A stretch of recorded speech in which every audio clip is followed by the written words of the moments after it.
Hi everyone, welcome back to my channel. ఈరోజు కూరగాయలు ఏం తెచ్చో చూపిస్తా. బావా వీక్కి సరిపడా మెంతి కూర, పూల్ గోబీ,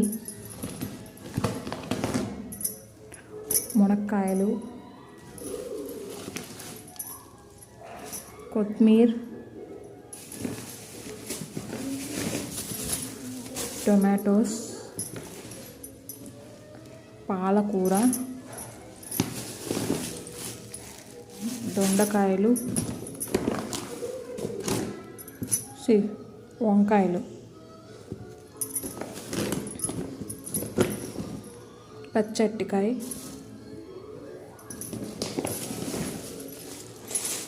క్యారెట్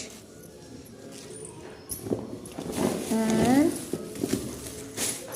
మిర్చి రేట్ బాగా పెరుగుతుందంట. మీరు కూడా తెచ్చి పెట్టేసుకోండి ఫ్రిడ్జ్లో. అండ్ దిస్ ఈజ్ ఏమంటారు,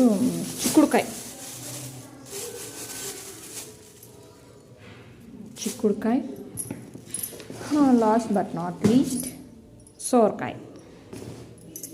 మిర్చి బాగా రేటు పెరుగుతుందంటే మీరు కూడా తెచ్చిపెట్టుకోండి. ఈ వీక్కి సరిపడా కూరగాయలు ఇచ్చాడు. ఏంటక్క అన్నీ మీరే తింటారా అని అనుకోవద్దు. ఈ వీక్ మమ్మీ డాడీ కూడా వస్తున్నారు. సో మా అమ్మ నాన్న వస్తున్నారని ఎక్కువ తీసుకొచ్చారు బావా. And thanks for watching my video. మన ఛానల్కి సబ్స్క్రైబ్ చేసుకోండి, లైక్ చేయండి, షేర్ చేయండి, కామెంట్ చేయండి, సబ్స్క్రైబ్ చేసుకోండి.